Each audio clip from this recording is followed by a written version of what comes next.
Hi, my name is Anna Rudolph and this is my guide to Choker. Choker is a brand new game that combines the brilliance of chess with the cunning of poker. I'm not a poker player myself, but I got addicted to the game immediately. I'm just excited about seeing what pieces I get and how can I make the most out of them. Every game, every initial position is different. In the following string of videos, I'm going to give you insights to the game and tips and advice on how can you become a better Choker player. And then you will end up beating me. But well, I guess that's the purpose of these videos. A game of Choker consists of three phases: the betting phase, the placement phase, and the chess phase. In the betting phase, you'll be dealt 5 cards. A Choker deck consists of 44 cards in total. There are 4 queens, 8 rooks, 8 bishops, 8 knights, and 16 pawns. Remember that your cards can change value. They may promote or demote to another piece. More on this in our videos about promotion, demotion, the palace, and the empress. It's extremely important that you understand those specific Choker rules to decide how much to bet and how strong your hand will be.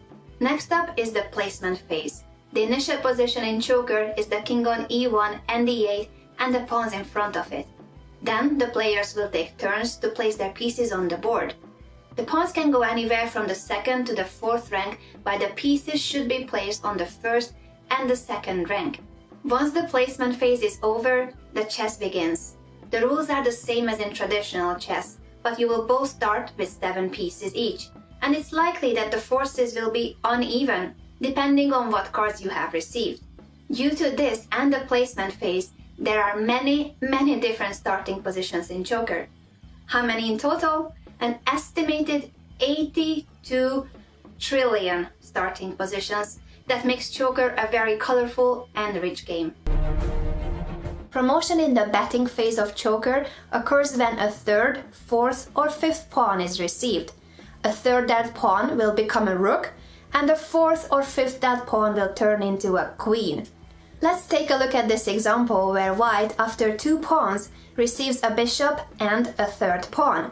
This pawn will turn into a rook automatically, but notice how the letter in the upper left corner remains a P, pawn. The original value of the card will be important for the possibility of further promotions. That's exactly what happens in our second game, where white, after 2 pawns, a 3rd pawn and a bishop, where the 3rd pawn, as you know, turns into a rook, receives as a 5th card yet another pawn. Therefore, white will end up with 2 pawns, a rook, a bishop, and a queen. Remember that the chess phase of Choker has the exact same rules as traditional chess, meaning that you can promote your pawns in that stage of the game too, when the pawn reaches the opposite side of the board. It can turn into a queen, a rook, a bishop, or a knight. Your choice. While receiving many pawns can promote your card to a rook or queen, getting many pieces of the same kind will have the opposite effect. If you are dealt more than 1 queen, 2 rooks, 2 bishops, or 2 knights, the extra pieces will be demoted to pawns. Let's take an example. Here white, as a 5th card, receives a queen, a 2nd queen, which automatically demotes to a pawn in the Choker app. But remember, the original value of the card remains a queen, and that's signaled in the top left corner. This will be important in other cases, such as our second example. Black first receives a bishop and a pawn, after which 2 more bishops follow. Therefore the 3rd bishop demotes to a pawn, but here comes the 5th card, and that is another pawn. What does it leave us with? Original values count. 3 bishops and 2 pawns make an empress. Therefore the previously demoted bishop now becomes a queen. And remember, promotions and demotions are always based on the original value of the cards. This is extremely important to understand, and here's a final, interesting but quite unlikely case to test your knowledge. What happens if you are given 5 rooks? What will that hand be like? The solution is 5 rooks will turn into 2 rooks and 3 pawns. The 3rd, 4th, and 5th rook will demote to a pawn, and those 3 pawns will not promote to anything. They won't become a rook as a third pawn, nor will make an empress together with the other two rooks, because these cards were dealt as rooks. Remember, it is the original value of the card that matters. If you receive 5 different cards in choker, it means you are lucky. Your pawn will promote to a queen. This is a special choker concept and is called the palace. Let's take a look at this example, where black after the 3rd and 4th card receives a knight as the final card that completes the palace and will promote the pawn to a queen. Therefore, the palace as a hand will always become 2 queens, a rook, a bishop, and a knight. The palace is one of the strongest hands in choker. It's a real powerhouse. But how likely it is that you will be dealt with one? We have prepared some cases for you that show the probability of receiving the 5th dream card.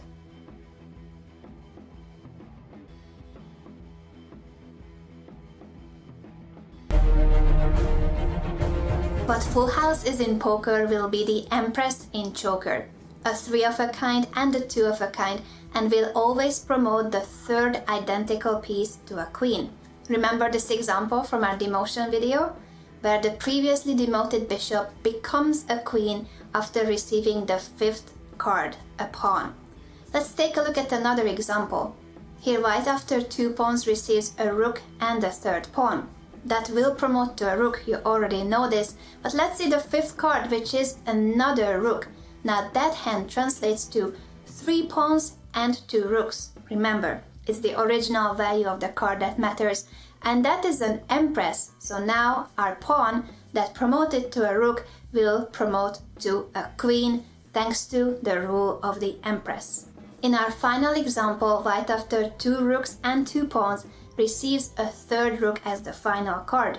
You know that a 3rd rook would normally demote to a pawn, but here this is once again a 3 of a kind, 2 of a kind situation, the empress, and that will promote the rook to a queen instead of turning it into a pawn. Will you get an empress in your next games? Try your luck and see. Remember the basics we discussed about the placement stage in our video, The 3 Phases of Choker? Now it's time to delve deeper into the topic and give you tips on which squares are ideal for each piece. But first goes first, the order matters. Until the last piece is placed on the board, choker is a game of incomplete information. What cards does my opponent have? And in what order shall I play my pieces to get the most out of them? My advice is that you start with the less valuable pieces, the pawns and minor pieces. If you have a pawn, a good starting move as white would be to place it on f3 or d3. The initial position starts with an e2 pawn, which is isolated and therefore weak. If you have the possibility, connect it with a pawn or two, and that will strengthen your king position too. In our example, the f3 pawn closes the f-file, an open file through which the king could have been attacked, and it also creates an escape square for the king on f2 in case it needs to flee from a queenside attack. If black also has a pawn, a starting move to consider would be to either copy white's placement or use the same idea but on a different file. By placing the pawn on d6, now both the d and f files are closed, making the kings more sheltered from immediate attacks. Next comes the eternal battle, knights or bishops. The knight is my favorite piece in traditional chess, but in choker, I prefer the bishops. Why? Because the knight is a short-range piece. Just think about how many moves it will take for it to even give a check to the king on e8. While a bishop, if placed wisely, can almost immediately attack the opponent's king. Furthermore, since there are only 7 pieces for each player, the position, the battlefield, is wide open, and that favors the bishops. For these reasons, it is easier to use the knights as a defensive piece in choker, but on that role they can be brilliant, protecting important squares on both flanks. Plus, let's not underestimate how tricky of a piece the knights are. Watch out for tactical motives, especially in the heat of the time trouble. For the open nature of any choker starting position, the rooks and queens can be extremely powerful for immediate attacks. Place them on open files and your opponent will have to be defending from the very beginning of the chess game. If you have a second rook or queen to support your heavy piece, think of doubling them in the placement phase. To make the most out of your pieces as black, you can use all the previously mentioned tips, but add a hint of caution to them. Remember that since white goes first, your pieces can be immediately captured, or even worse, a mating attack can be launched against your king. The first move advantage in Choker is way more significant than in traditional chess. Whether playing with white or black, if I have a queen, I do like to keep it as my final piece to place on the board. It creates an additional tension for my opponent and leaves them in uncertainty whether I have one or not. And it will change the evaluation of the position completely if a surprise queen or surprise queens appear on the board. As a general rule of thumb, focus on piece coordination already in the placement phase. In traditional chess, you need to develop your pieces first so that they can work together in the attack or defense. But in Choker, you do have the advantage that you can choose starting squares that achieve that right from the beginning. Aim for setups that are harmonious and let your pieces work as a unit. Plus, always keep in mind the safety of your king. How do you feel about the order in the placement phase, and what are some of your favorite squares for your pieces? Who knows, maybe one day a Choker opening will be named after you.